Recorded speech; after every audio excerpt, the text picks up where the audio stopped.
What's up, party people, and welcome to another episode of After Party. This is going to be a really cool one. We all just competed in a cEDH tournament last night, and so we thought we would just go around the table and see what's up and talk about our experiences. It was a lot of fun. Shout out to Justin here. He was the one who organized it all, if you want to give a little rundown of it. Yeah, absolutely. So we did a charity cEDH tournament for the American Heart Association.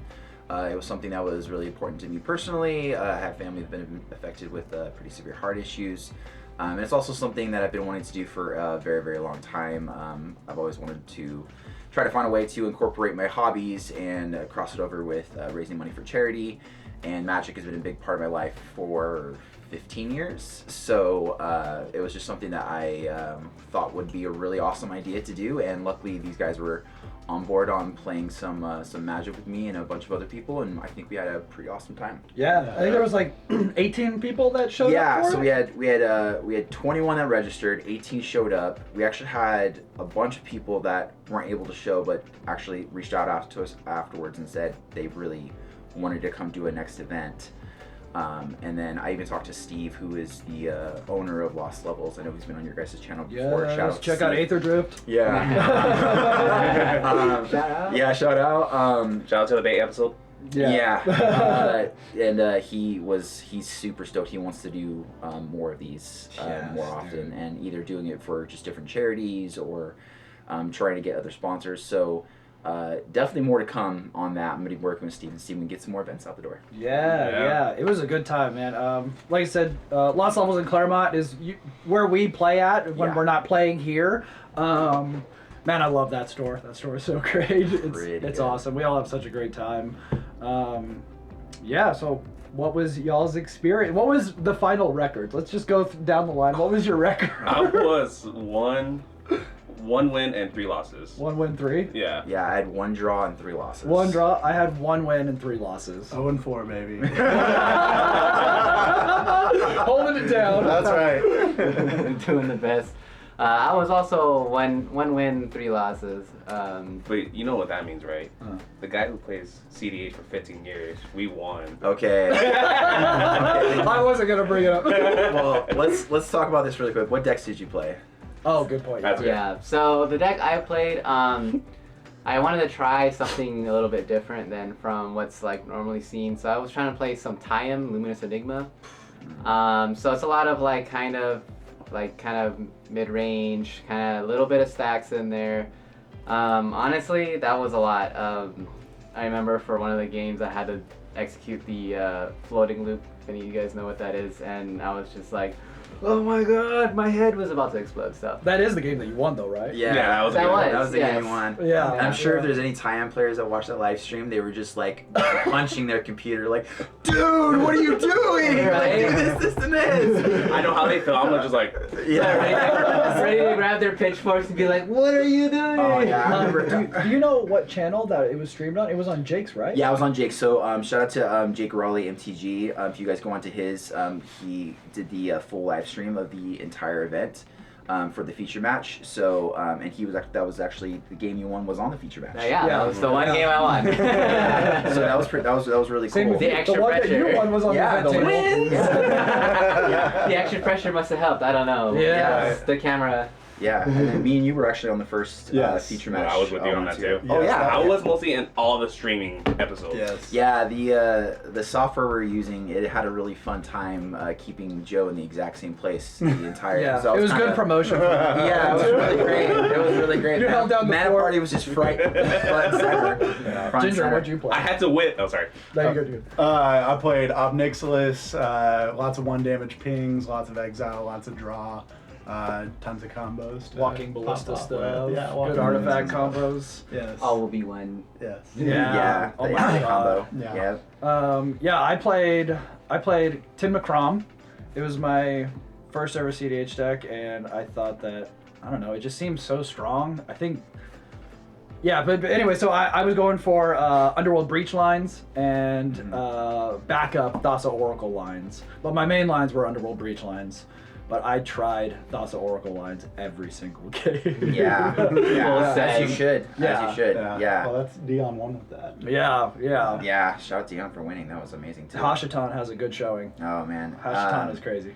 Yeah, it was, and we'll do a meta breakdown too. But I ended up playing Rograk Thrasios partner pair, and it was, I think, too slow for the meta, which it was in this really weird place where I wasn't fast enough for the turbo decks, but I couldn't compete with the grindy mid-range decks. Yeah. I had a very small window where I was able to like go off, and if I didn't, I think kind of you were in the same boat with Savala. Yeah. Yeah. Which transition? Yeah, transition. Good transition. segue. Good transition. Which my commander is my favorite card of all time when I played Magic was Savala Explore Returns, and the goal is to parlay, make my opponent draw. I gain mana for each non-land card revealed this way. So the point of the deck was to just will you guys out or look for my infinite as much as I can, taking advantage of everyone's drawing. I had Smothering Tide, got countered by him. I had Carpet Flowers, got countered by him. Yeah. I made it where it was like more like a little bit more less stacksy towards non-creature spells than anything else. But your line was like you would do the Savala parlays into endurance to shuffle your deck back into shuffle your graveyard back into your deck. Slow down to turbo and then kind of That was one way to win, but there was also like Walking Ballista, second Approach of the Second Sun. Second Sun, and then either just kill you, make Savala big enough to just hit you. Oh Yeah. my god, yeah. And then let's do a minute breakdown really quick, because I actually looked at every single one of the decks because I was the one that did the deck check. So it was actually really interesting. There was 2 Hashitons. Yeah. There was 2 Timnacroms. Yes. A rock side. Me and Z. Yeah. There was a Roxai, a turbo, a Roxai. There was Rock Thrasios. There was a Gitrog. It was a turbo Gitrog. It was a turbo Gitrog. I played against that. It's a 40 land turbo Gitrog. Which is pretty nuts to think about too. It was so fast. It was lightning fast. And it was hard to interact with. Yeah, there was a Sisay, a 5-color Sisay. Yeah. Which did really well. There's a couple of other like one-offs. There was a Coma deck. Oh, that's right. Which did really well. There was Rafika the Many. a Rafik. There was also a Winota. What was that one Selesnya one? The God?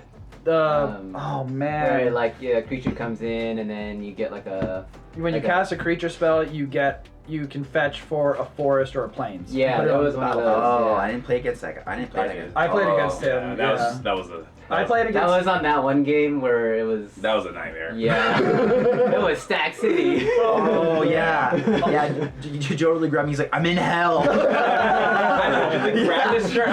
Same thing. I'm in hell. I'm like, what's going on? Yeah, that was that was a weird game too, because I literally remember coming over. You guys went to time. And I think that was the game you won too, right? Yeah, that was the game you won. yeah. Because I literally had to talk to everybody. I was like, "We're at turns. Can you win? I don't think so. Can you win? I don't think so. Can you win? I don't think so." And you're like, "I think I can, but it's kind of convoluted." Legitimately, when you asked that, you and me both had the same aura. I'm like, we know we can win. Just say yes. Yes. Yeah. Well, okay, so this was the thing though, because like I didn't have that much practice with the deck, and this was like my first like cEDH tournament, and I wanted to get more practice with it. I looked up videos and stuff, but you know when you're actually doing it, it's different, right? Yeah. So that's why when he came up to me and he was like, "Can you win?" I was like, "Well, the deck can." I don't know. You know, That's really good. You know, the crazy thing with cEDH that separates it from other formats is sometimes just saying that you have the win and presenting the loop is good enough. Like you don't actually like you had the loop already going through. You were just kind of going through in your head. All you had to do was verbalize that you had the loop. I guarantee you everybody would have folded right there. Everyone was like, this is so complicated, I don't get it. Sure, you got the one, just get me out of hell. Like, you would have been completely fine. Because there was a lot of times where I think pivot to your game when you won with Brain Freeze. Yeah. So I went for, man, that game was so funny. What's that card called? Intuitioned. Yeah. For LED. Underworld Breach and Savine's Reclamation. And Ash picked LED to my hand, I think. No, yeah, because Underworld Breach and Savine's Reclamation. So I flashback to Savine's, and I attempted to target Underworld Breach, and the Gitrog player, Jake, he Noxious Revivaled the Underworld Breach to the top of my deck. Right. And so then I was like, well, I have to wait a whole turn. I did the Underworld Breach thing again, and then I started brain freezing and doing the whole Underworld Breach LED brain freeze line, thinking that I was going to mill everybody else out. Yeah. And then Jake was like, the Gitrog player was like, I have 2 Eldrazi's that'll shuffle my graveyard back into the deck. Yeah. And so I just started milling myself out, and then I eventually got to the Thassa Demonic Consultation line out of the Underworld Breach. Right. And then we talked about it afterwards. You're like, don't ever brain freeze other people. No. Brain freeze yourself. No, yeah. Make your hand make your graveyard the extension of your hand. Yeah, and I think this is just, and then I think we should talk about your. Yes, it's literally. Yeah, I think we should talk about your, and I think that's the biggest Segue. thing too is that like with cEDH games, like a lot of times like you can sit there and like solitaire your deck. And you'll go through and you're like, oh, okay, like I have an understanding of this, but it's so much different when you actually play in a pod, and you play in a pod that knows what they're doing. Yep. Yeah. Because it's like, this one thing to like play casual and like kind of like screw around, it's like, oh, I'm just gonna play big creatures, no one's gonna do anything about it. Like, or I'm gonna play a big spell, no one's gonna touch me. Like, you're kind of just all playing your own game. But when it's cEDH and everyone has interaction, or you're like, okay, I don't know if this is gonna resolve, but I'm gonna try it. Yeah. Then you kind of go through, or there's like the really convoluted lines where it's like, oh, I know Brain Feast is good for decking out, but wait, oh, I'm actually supposed to be decking out myself. Then it makes it so different. Yeah. And then you also have stacks pieces on top of that. Yeah, and, like which other Death and Silence interactions. sucked, by the way. Celestia, yes. Yeah. I have to. Sucked, I dude. was going against lots of blue decks. Yeah. And that's the main meta for cEDH is that blue is great for cEDH, green is great for casuals. Yeah. So I had to do ways to stop non-creature spells because you were countering me with all the stuff. Oh, I yeah. could've You won- were policing a lot. Well, so, and then what was so hard is... Huh? Wait, what was that? What was that? Policing a lot. I was policing a lot. And the reason I was policing a lot is that I knew what everybody's specific decks were going to do because I knew the meta, and nobody was interacting with it.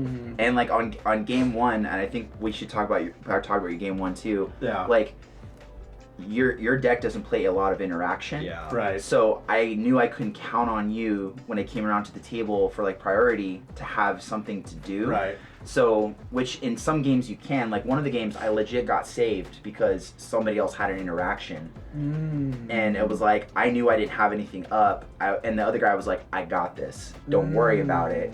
And that guy ended up losing. It was a Rockside player. He activated a Thassa's Oracle combo. He played a card called Trick Bind, which is counter target triggered ability with split second. Oh, that was So nothing else can go on the there. stack. So he played Demonic Consultation, named a card, countered Thassa's Oracle's triggered ability. Demonic Consultation exiled his entire deck. Thassa's Oracle didn't go off, and the guy also played a Final Fortune. So Final Fortune is you lose at the end of your extra turn. So his turn ended, done. Knocked him out immediately, and then it was just the three of us. He did that to himself? Yeah, well, because he was gonna win with Thassa's Oracle. It was a Rockside player. He got counted. Oh, Yeah, he got countered. Okay. The Rockside player got countered. Oh, by So- Gabe, right? Yeah. Yeah, so it was nuts. It was absolutely nuts, and that was my draw. So it's just like, there was just times where I was like, I knew I couldn't count on you to interact, so I had to police somehow. Oh, dude, I was sweating bullets. I was like, please, for the love of God, other people have interaction. Yeah. I do not. I wasn't getting interacted. I kept drawing lands even with Zavala. Yeah. So I was like, That's oh. kind of the issue with like when you run decks that are not like blue. It's like, well, I have like, especially like for time, it's like Abzan. You know, it's like, well, I have cards, but it's not as easy to interact with something at instant speed. That was one of my biggest reasons for choosing Tim McCrom, is because I felt like it had the gamut of colors. I was like, I just don't need green. I don't care about green in that situation. Yeah. Like those 4 colors are so strong, it felt like, when I was like researching what deck I was gonna play, and the interaction was just, it was good. It saved me a couple times. Yeah, and going back to how like you were talking about like the whole policing stuff, I was like, I think for like me and Ginger, like understanding like kind of the meta game and the lines that other people were running was just as important as knowing the lines that you were running. Yeah. So that was kind of where I had to learn, like, okay, blue farm players typically do this, Rockside, like, you know, and then like Timnacrom usually does this, you know. Yeah. Kind of like understanding, like, it's honestly like a flow chart. Like, it's just, oh, they do this, they're gonna do this. Yeah. Yes or no, this way, yes or no, this way, this way. Yeah. Yeah. I think what threw me off the most is that the people that brought like one-off decks that were maybe a little bit more casual. Like but Kuma. no, but like there was a guy that was playing a Rafik Exalted deck, and he played Aura Shards, or is it Shards of Aura? Aura Shards. Aura Shards. Yeah. Where whenever you play a creature, you destroy an artifact or enchantment. Well, what was crazy is that he was underutilizing it like crazy. So like me and Gabe both had like Rhystic Study, Mystic Remora, like Mana Rocks, like all this stuff, and he just wasn't targeting. He just wasn't doing anything. Oh. So like the install, which He was can so run crazy. the table. Which is crazy because at one point he had like a 12/12 double striker on the board, and I'm like, he could kill us with combat damage, but he just doesn't realize it because he just hasn't been playing creatures and targeting because it's a May ability, not a must. Yeah. So if it was a must ability, I would have been like, oh yeah, you have to do it. But because, like I said at the beginning of the tournament, you're responsible for your own triggers. Yeah. I'm so happy you said that. There was a game that Joe and I had where someone, Z, missed a Lotho trigger because I didn't realize this either. With Lotho, it's any player. So if you cast your second spell, he didn't realize that. Yeah. And Joe was like, well, and just stop talking. There was a couple games where you did that. It was him. I was like, because he had Urza Saga and he was on the last chapter. So he searched for his card and he put the card in his hand. And I grabbed Urza Saga and I put it back and I looked at Justin and Justin pretty much did this. I did.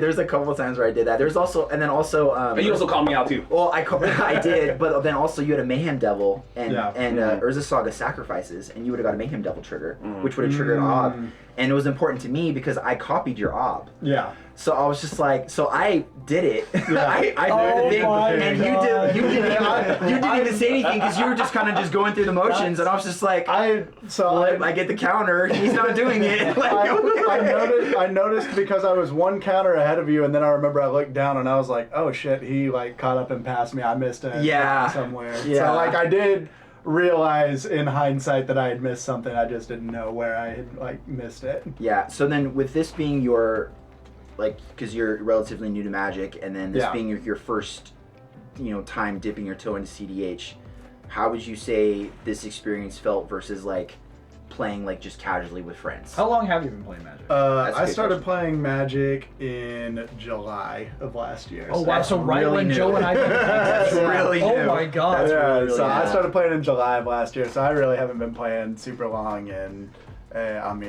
typically, I play casual. I have a deck, Pecan, that I've upgraded that's a little higher power casual, but that's like the extent of my playing going into this. Yeah. So this was a really big learning experience for me. That someone would play a card and everybody would be like, oh, that's blah, blah, blah, and they know exactly what that does. And 90% of the cards being played, I had no idea what they do. That was my first time seeing them. Right.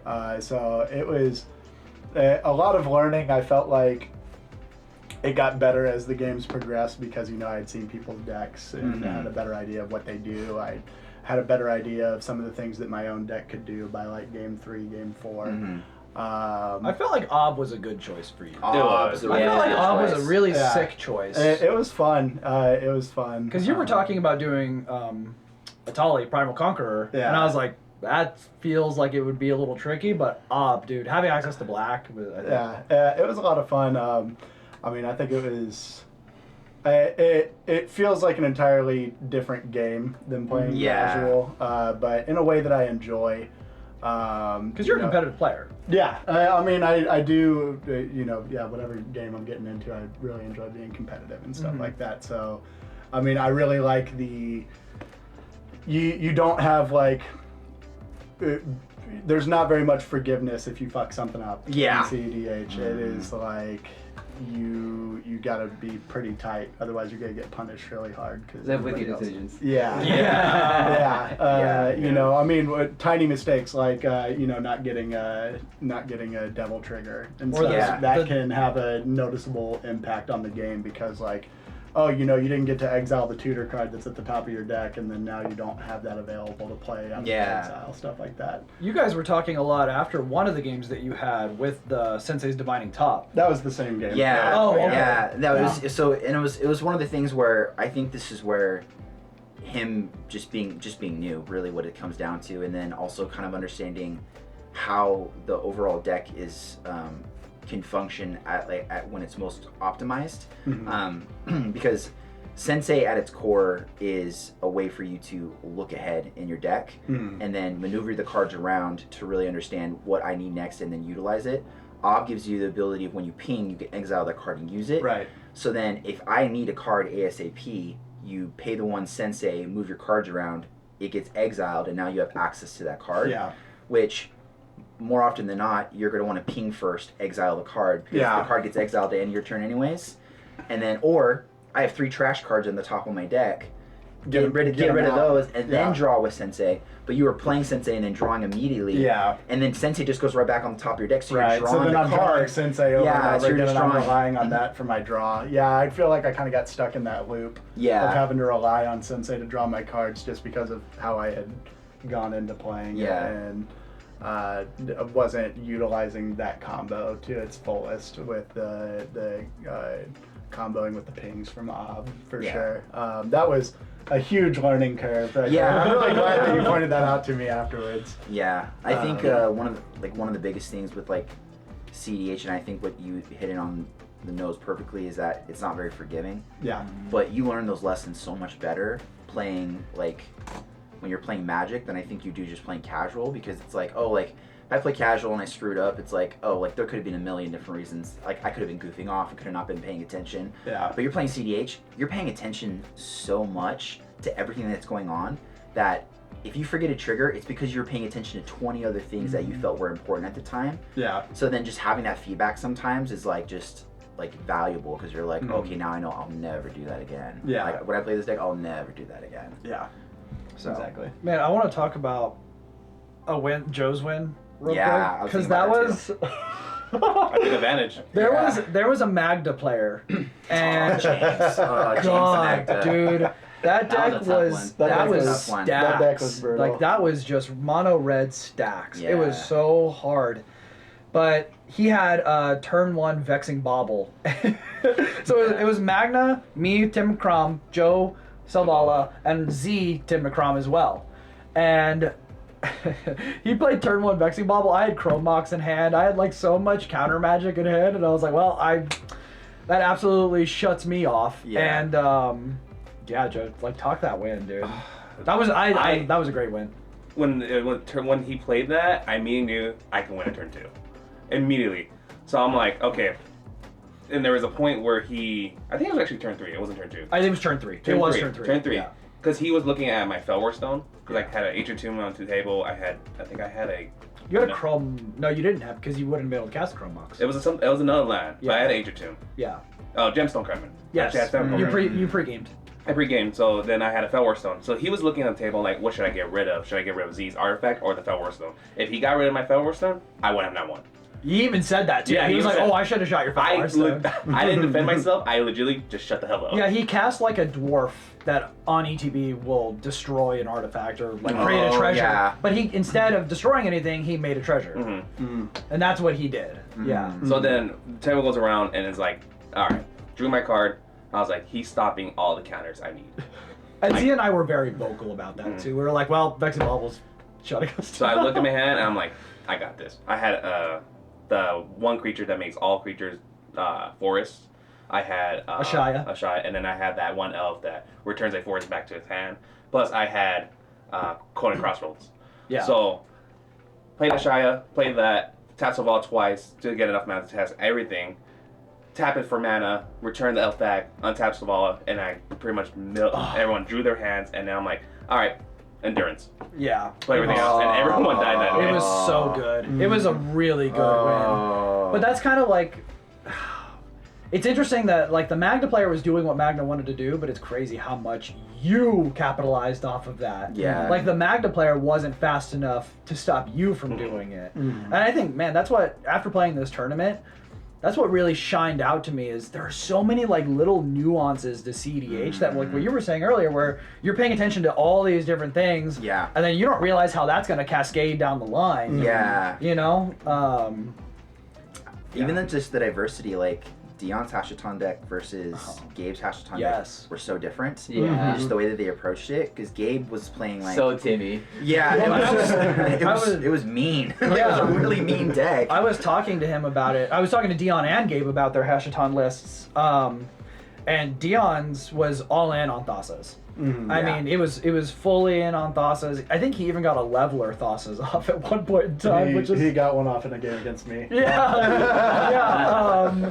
And Gabe, he was telling me, he was like, I just wanted to play big stupid Timmys and try to go for wins. And he was saying that, what is it, Elishnorn Mommy was just a house in that deck. He's like, dude, that was running tables. Yeah. But that makes sense. It's funny because that guy is new too. He's new to cEDH. Yeah. And Really? He doesn't seem like No, it. he's new. He knows his knowledge of cards. He studied very hard. He studied a lot harder than I did, for sure. Yeah. Oh, okay. He did his homework. Yeah, Ginger and I the morning before we're just sitting at the table like because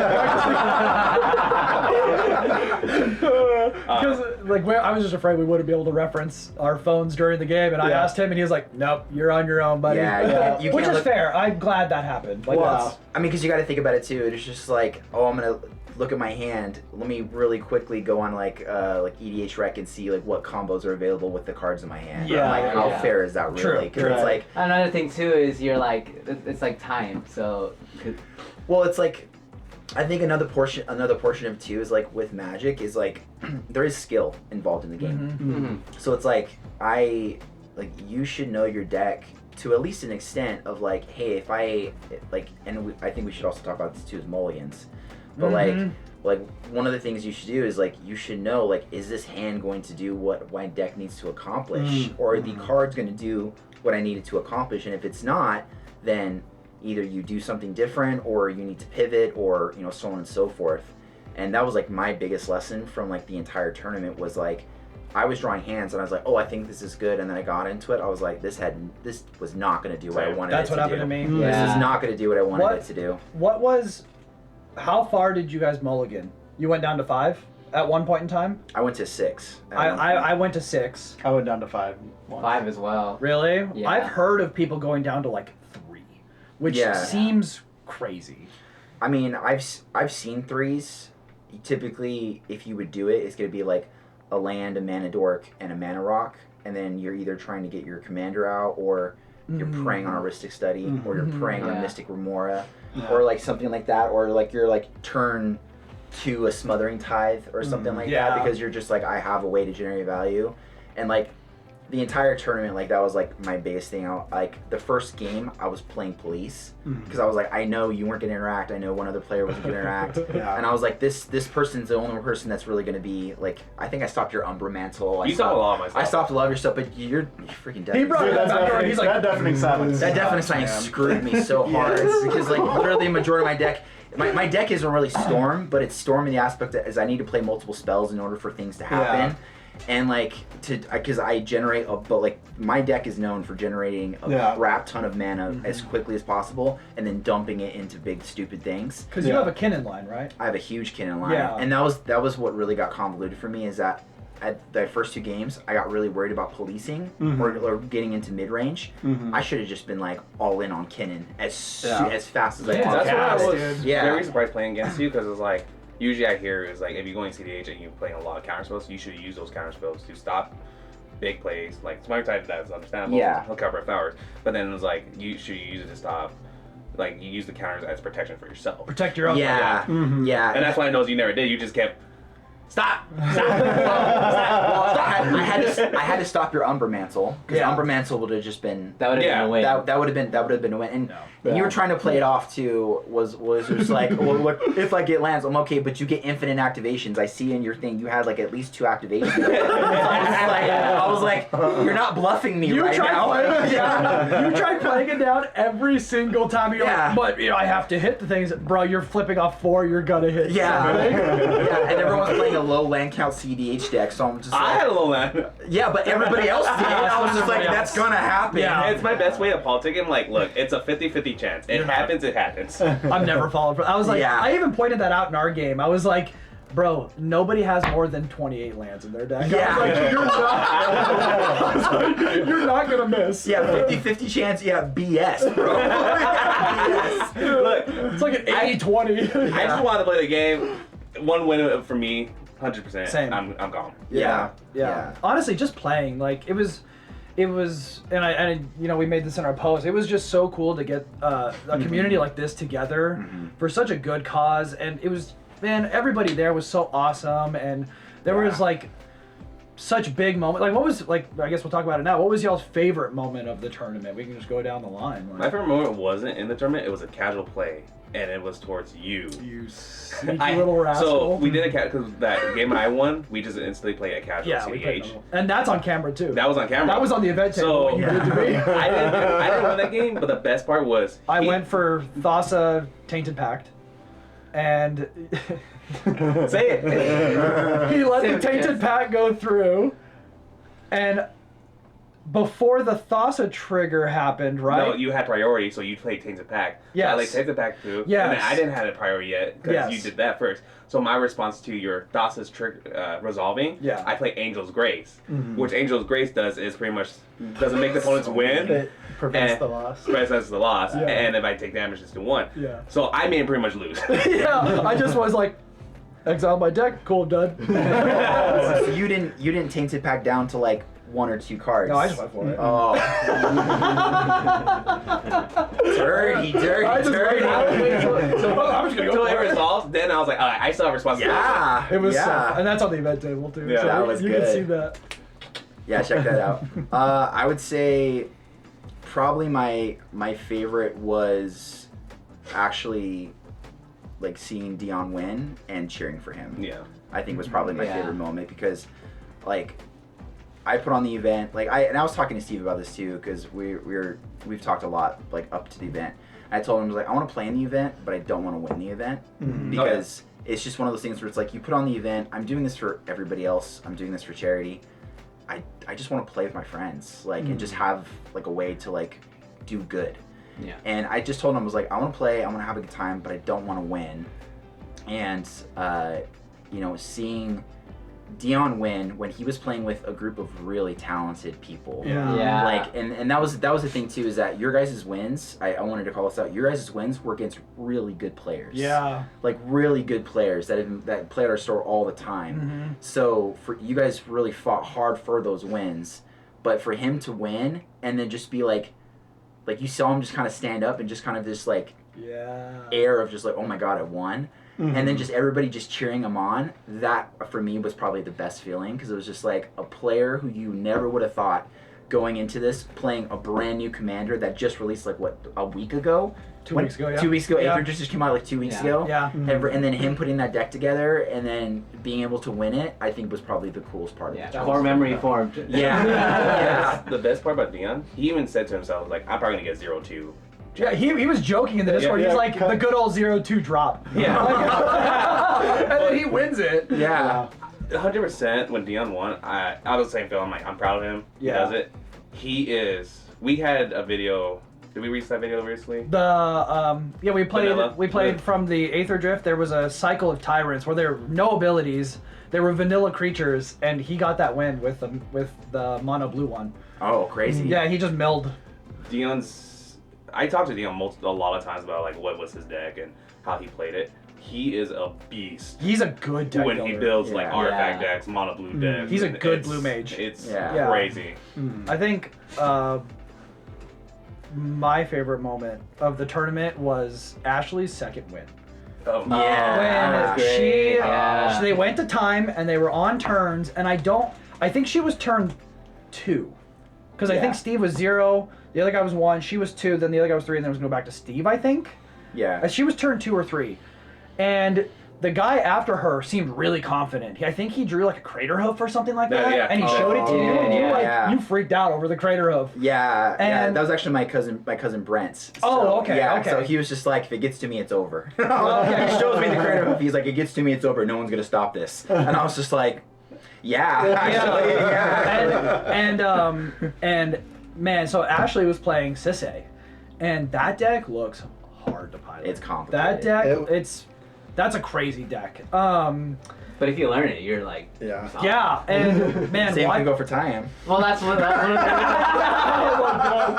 If you learn it, it's easy to do. I've heard but- that so many times. They're like, if you learn how to play Tayam, you can learn pretty much most. Oh, of them. yeah, Like, dude. that's like okay. I'm also okay. But I feel good about that. seeing Ashley like just try to get this win with Sisay. She goes from like she has Agatha's Soul Cauldron, Agatha the Selvala Heart of the Wilds to tap Sisay to get a bunch of mana. Then she goes and looks for Derevi, Yeah, she gets to Revi. and then she goes for Emil.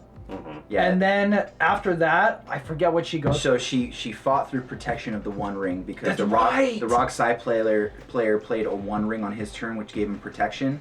The only way through protection is mass lost life. Yep. That doesn't target the player, targets everybody. Yep. So she pulls out a Deathrite Shaman that Yes. she can Oh, yeah. that she can infinitely tap, untap with Derevi and the Emil combo, and do that, and then she plays it, and then she also has what's his face, the Planeswalker that gives activated abilities. Nicol Bolas? No, not Nicol Bolas. There's Activate another. abilities that Oh, trigger. The- Oh, You play him. Tyvar. Tyvar. Yes. So she has Tyvar so that she can activate the ability instantly. So she pulls him out, plays him. She has infinite mana with Savala, Yep. infinite untapped with Derevi and Emil, and is able to just blink him over and over again and then drain the entire board. Dude, but it's like the same thing you were saying with Dion. It's like seeing once she got that win, dude, like the whole, because that was the only game going. We were waiting Oh, we had for. a huge crowd. Oh, No, yeah, everybody was around it. crowded, and then the whole store just erupted after she got that win. That Yeah. was so cool. Well deserved because you see her like shake. Yeah, you can actually see her yeah. shaking as she was Yeah. putting cards Yeah. down. Yeah. I mean, listen, I got shaky a few times during those Yeah. games. It was really cool too to see kind of like the gears turning and kind of Yeah. like the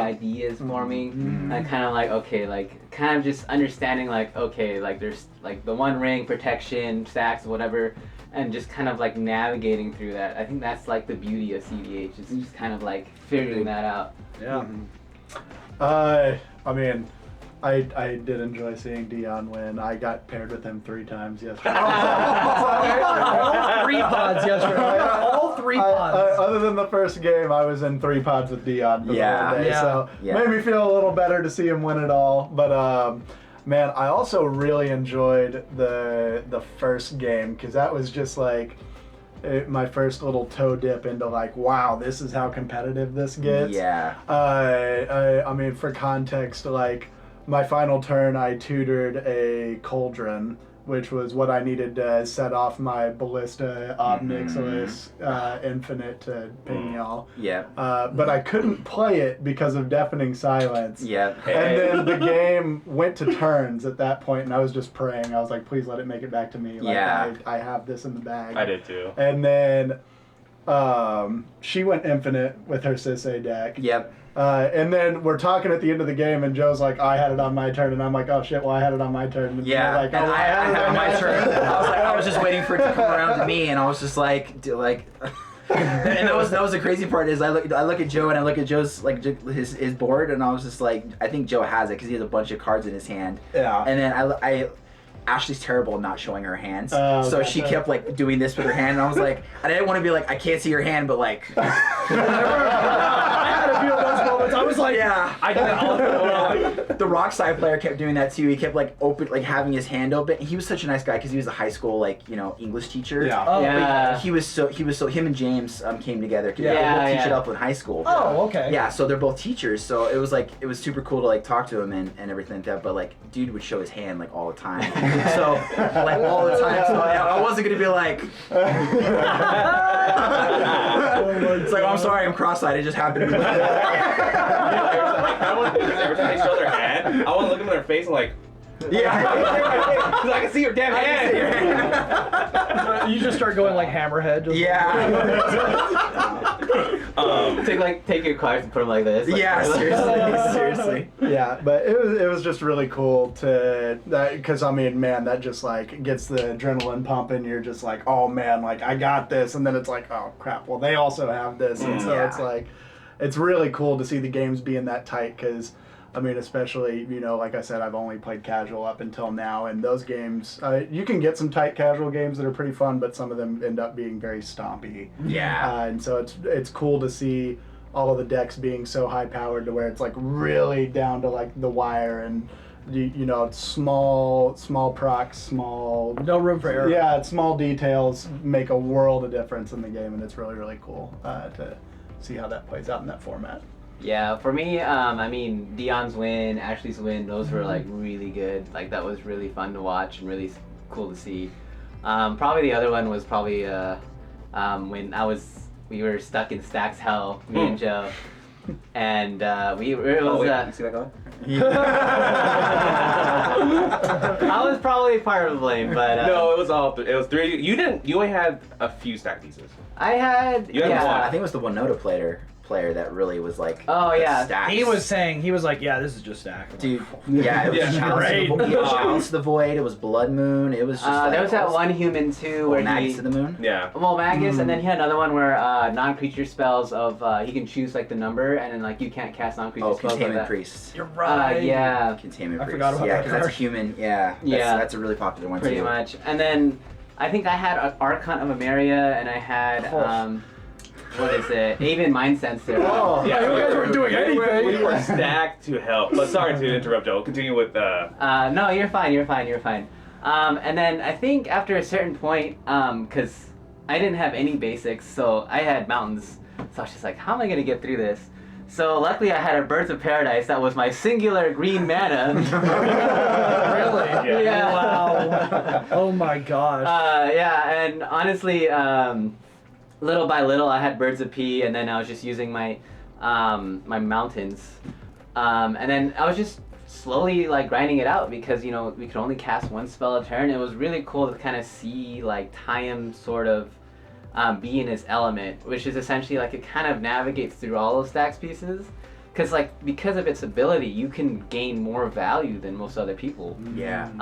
It was really cool to see it like kind of in action, be like, okay, you know, like all these stacks pieces, despite all that, I am still ahead in board state. Mhm. And I can still like, you know, peruse through my graveyard and be like, I need this for, you know, my shopping list, you know? And then Yeah. I found like a thing that makes my creatures tap for mana, and I was like, okay, I can get around the Magus now. And then it was really nice to be able to like, okay, like to see like, this is why people play this deck. Yeah. And I started liking it a lot. I was like, okay, this is cool.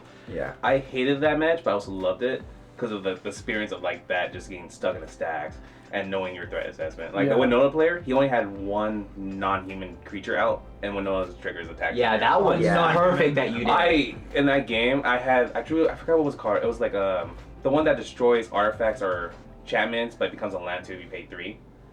It's a chanter or something. It's a mono white card. I know it was something that just destroyed like an artifact, and So- then Is it a flip card? Like one of the It's big a flip cards? card, yeah. Okay. So I Okay. played that and I destroyed it. And at that point, Winota was shut down. Mm. He had no other creatures to get. dude to. was whiffing like nuts. Like Oh, dude. he had all humans. He nothing. did say that he borrowed that deck. Oh, it was did he? it was like a friend's, because I played against the Winota player. That was my first game. I played against Winota, the one god, the Selesnya god, and then Gabe's Hashaton. And Oh, jeez.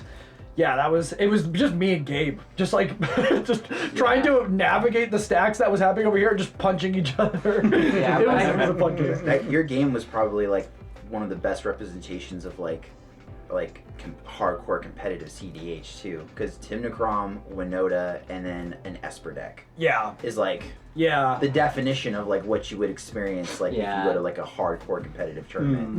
Mhm. So That's what you would see. Like yeah, most of the that's time, legitimately what you would see. And what I thought was really cool overall was there was a really good variety of decks that were Yeah. brought. That was really cool. And because I was really worried that it was going to be like, oh, everyone's going to play the same like 2 or 3 decks. And, 5 like, blue farm decks. Yeah, well, like not just like 5 blue farm, because like blue farm's sort of kind of falling out of favor, but obviously it's still doing good. He got a really solid win out of it. 100%, yeah. But I mean, like Gitrog was really good, Siste was really good, Yeah. Hashaton obviously killed it because it made it to the top 4. I mean, Savala did really good. I mean, your deck did really, really good. Your deck's a powerhouse regardless. So I mean, it was cool to see that there was a really healthy meta just within our group that we're playing, and Yeah. that there wasn't just a focus on just this one thing. Now, granted, I can't tell you how many fastest Oracle wins there were. Yeah. Every game that I played, I went for a Thoracle. Yeah. Yeah. I went for a Thoracle combo. Yeah. I kept trying to draw.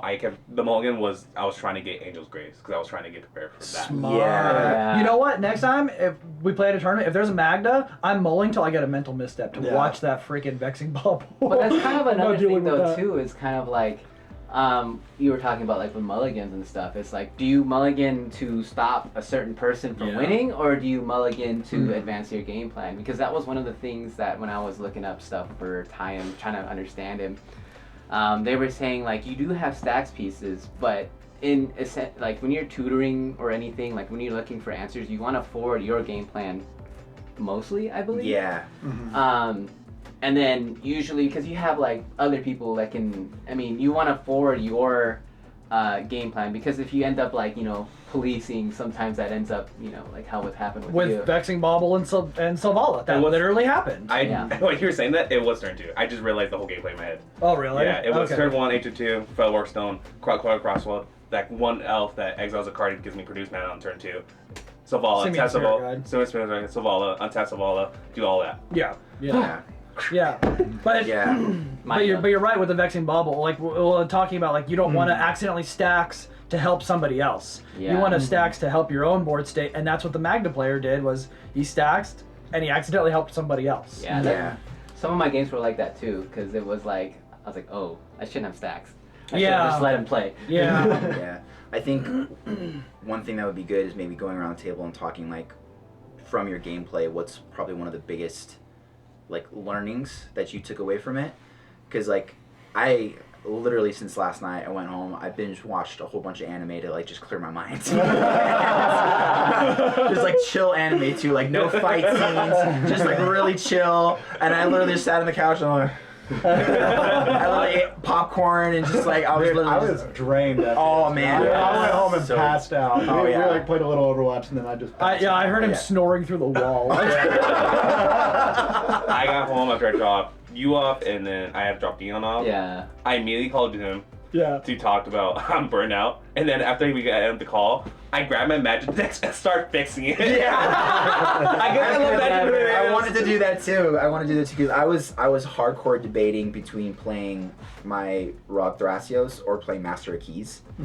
And looking back on it, I wish I would have played Master of Keys. That would have been because- interesting to see. That would have been very interesting. Well, to and see. because the reason I say I wish I would have played it is because Master Keys uses the graveyard as an extension of your hand, and there were so many times where like I could have screwed over Hashaton if I knew, like if I was playing Master Keys, I have so much anti-graveyard hate in that deck. The Gatorog player too. Well, and the Gearbox player Yeah. too. And the And me, yeah. yeah, well, it's like I have so much stuff to like get around that because it's like I also play Drannith Magistrate in that deck. Like I play a ton of counterspells in that deck. Like I play a bunch of stacks pieces in that deck, like Blind Obedience and stuff that would have screwed like so many people. So looking back on it, I was like, shoulda, coulda, woulda, but I still had a really, really great time. But yeah, the learning experiences. Yeah. What do you think your biggest learning from the overall turn? Bring 2 cEDH decks. I don't think you can switch in the middle of the tournament. no. Yeah. Unless somehow it says you can bring 2 cEDH decks and let me check them both out, and then let us know, the judges, if it's okay to switch that. Absolutely not. Because man, I was so burnt out playing one deck, but also my learning experience is like knowing how triggers happen, how priority works.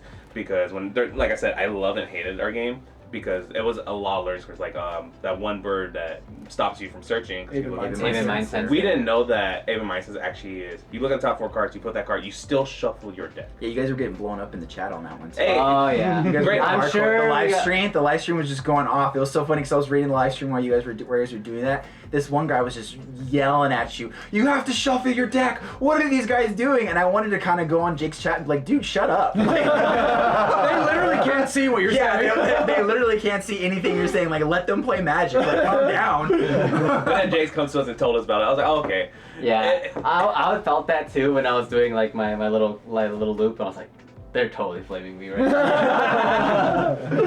Oh, sorry. Learning experience? No, I would say my biggest learning experience was instead of trying to manage what everybody else was doing, I should have just gone for what I know is the win, because everyone else is doing the same, and I think that was probably the biggest thing, is that everybody was so focused on their own win con. If I'm faster than you, there's nothing you're going to do to really stop me, because I have so many ways to win, and that was the biggest thing for Ashley, and I think why she did so well is there was one game she presented 6 win conditions. Yeah. Like And she got 6 stopped wins. I remember She got stopped that. every single one of them. But it's just, and I like literally looked back on it, and I was like, I don't think I presented a single win condition except for my tie. And my tie, I made an actual like a stupid mistake that would, and if I didn't make the mistake, I would have won the game. Was that the one with Gabe? With It was the with Gabe. Yeah, it was the mystical Oh, you were gonna yeah. call it out. I wasn't gonna call it out. No, it's I've literally been thinking through that one like all night and stuff like that. That and was tough. When I saw that, I was like, that literally screwed me, because then he pulled a counterspell out of my deck that he could play for free, and I was like, oh crap, I could have just. What happened was, Gabe had a op agent on the board, That's a and 4/4 he zombie. just kind of forgot. Yeah, because he had the token covering the op agent. Oh. So I didn't really see it clearly, but then again, he called it out, so it's like I should have just paid attention to it, Yeah. which, you gotta watch those things. And then we had another player who kind of just wasn't doing anything. I think he got he got screwed hardcore, because the Rockside player, it was the same game where he trick binded the Thassa's Oracle. Oh, right. Turn 1, he played a wheel, and the guy had 3 lands in his hand, drew a fresh hand, had no lands. All he had was a bounce land. That's tough. All he had was a bounce land. So he was on 0 lands for the first 3-4 turns, and me and Gabe were just going at it. That was the Selesnya player. Yeah. That was the God player. Oh, yeah, that was him. him. That was him. Yeah, he did nothing. Oh. He literally just sat there. He was just that like, poor draw. guy. He's like, all right, discard a hand size, go. Draw, discard a hand size. I felt that so poor bad, but at guy. the same time, I was like, cool, I don't have to worry about somebody. in the game that I won, it was the Sisse, the Gitrog, and the Rafik. And that's what happened to the Rafik. He had 1 land and played the Mox that you can tap for if you have an artifact. Oh, Mox Opal? Yeah. I think it was Mox Opal or maybe Mox Amber. It was one of those. Okay. And Sorry. Keep going. oh, checking time. Yeah. And We're past the limit, but 5 more minutes. yeah, he anyways, it was funny because he got mana screwed too, and I felt so bad. Ash got a Ragavan on the board and swung at him and exiled a land off the top of his library. Oh. He was out of the game. Like he just wasn't. I think he scooped after. He got to his turn and he flipped and saw he didn't get a land. And he scooped after that, which is fair. But which makes sense. my biggest learning experience, let's see, was brain freeze yourself. Don't worry about milling other people out. I mean, honestly, it's just. Yeah. No, my biggest thing was every time I went for the Thoracle, I didn't have a protected win. I was kind of policing a little bit. But I was just saving it for like the big things. Like I stopped a Blood Moon. I stopped like just things that would have really screwed me over. And then I would try to go for the win, thinking that nobody else had interaction. Like there were so many times where everybody was tapped out and somebody pulled out like some kind of Phyrexian mana spell or a free counter spell. And it's like, well, I had to try. Yeah. And so it's just, that was the biggest learning curve, is go for protected wins. That's why I was always surprised when Justin was like policing, because I was like, he's not really protecting himself. He's mostly trying to protect other people. But I mean, it is what it is. It's a learning experience, so. Aside from the feedback you gave me about the Sensei's top, that was huge. I think that mana management was really a huge one for me, because my main deck that I play normally has like 30 something lands in it and ramps a ton, and so going from that to a deck that I have like 20 mana and it's like really, really tight with what you have to do. The mana management was huge. I lost a game because I was able to, outside of the Deafening Silence where I did manage my mana correctly in that one, couldn't play that one. I lost a separate game where I tutored for a presentable win con, but did not have the mana to play it on that turn, and then the game ended coming back around to me. So that was like really huge, because it's like, okay, there's probably things that I could have played better at the beginning of that turn. Like the deck has several cards that you can pay 1 or 2 mana to get 3 mana, for Yeah. example. And so using that, knowing when to use those sorceries to have that extra mana to manage. Like Dark Rit. Whenever you, being able to, I guess, plan ahead to being like, okay, I can get my win con, I need this much mana for this win con, and being able to be like really tight with that was it's something that, I'm not used to having to do. And so that's like, oh, okay, that's like essential in this format and stuff. Yeah. Kind of going off of what you said, that was kind of like my main learning experience. It's like kind of planning ahead, like knowing, like kind of not fully understanding, but just familiarizing yourself with like the lines in your deck and familiarizing the lines of other people's decks and kind of seeing like, okay, like he can technically go for a win this turn, or he can, and stuff like that. And I think another thing too was there's been a couple games where I think my threat assessment was really off. Like I think there was one that I kicked myself in the back of the butt for it this entire time, even since yesterday, because I think it was my 3rd game. Just trying to figure out how back of the butt worked, that's all. I was honestly, as opposed to the front of the butt. Well, I guess kick myself for it. Okay. Anyways, I was playing against the Mag. It was a Magda player, Sisse, me, and then I believe it was Sorry. I can't remember who else it was for the 4th player. But the Magda player played Magda, right? And I was like, okay, I need to deal with this. And then I had a Dismember in the hand, and then he played Magus of the Moon. And I think my brain was like fried from that stacks game we had. So then instead of targeting the Magus of the Moon that shut off all of my non-basic lands I had out, I targeted the Magda for whatever reason. And then I was like, You're still screwed. I'm so dumb. That last game burned us out, and because of the next game with me, you, Z, and Jake, I didn't care about winning. yeah. I just wanted, I don't want to relax. The Gitrog is crazy, dude.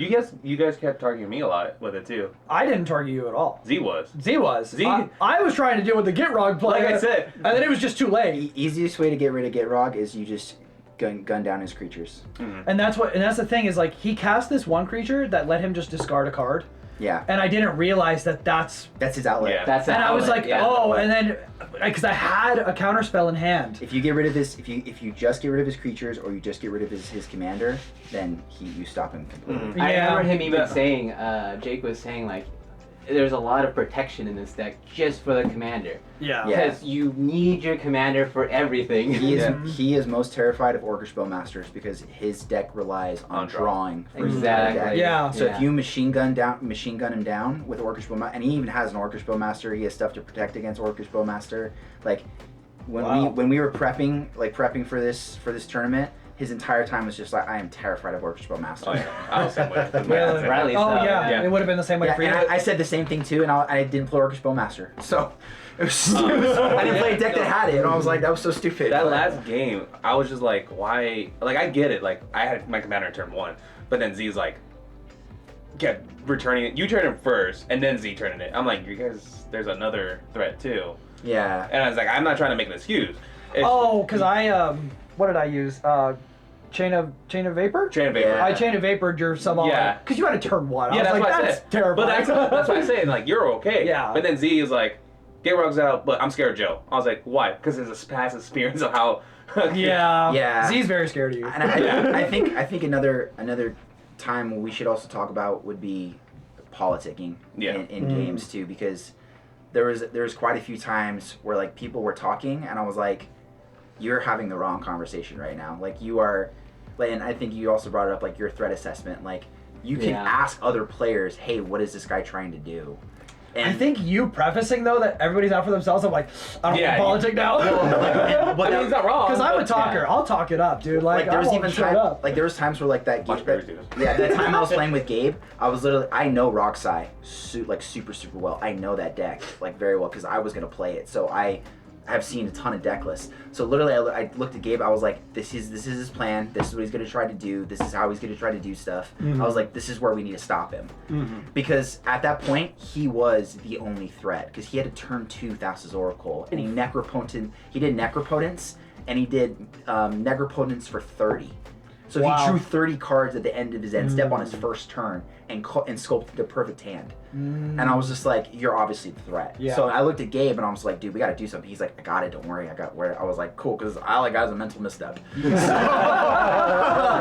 was like, we're not gonna do anything. But I think another time it'd be good if we talk about threat assessment and then we also talk about politicking, because a big part of cEDH isn't just playing the game and knowing your deck, but it's also, you know, there's 4 of us, so you technically can work together. In some Well, there's capacity. usually 4 of us. There's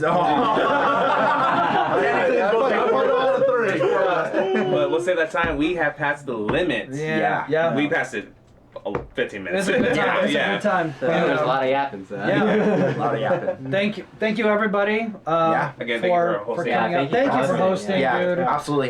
We'll It be was- getting some more coming up to more cEDH events and stuff like that, and hopefully for some more charities. So if you guys have a charity in mind, you guys want to raise some money for? Yeah, charity for Mana Party. Maybe yeah. a party hosted one. Yeah, but also shout out to Mana Party guys for showing up and representing. You guys were fantastic at the event. Also, you guys got some good screen time on the feature Yeah. table. Boy, one game. I'm good at that. So it was really great. So thank you guys for showing up and representing and being an awesome part of the community. Yeah. We'll Thanks be for here. having us, Like, man. Yeah, thanks for We're having always us. happy to support our local friend. Yeah. Our local game store Yeah. again. This was one of our main podcasts. We'll hope to see you guys again. And you want to kick us out? Yeah. Remember to like, comment, subscribe, please. Our Discord link is in the description. Come check out Lost Levels in Claremont, California. It is such an awesome place to be. Steve and everybody who works there is amazing, incredible to play with.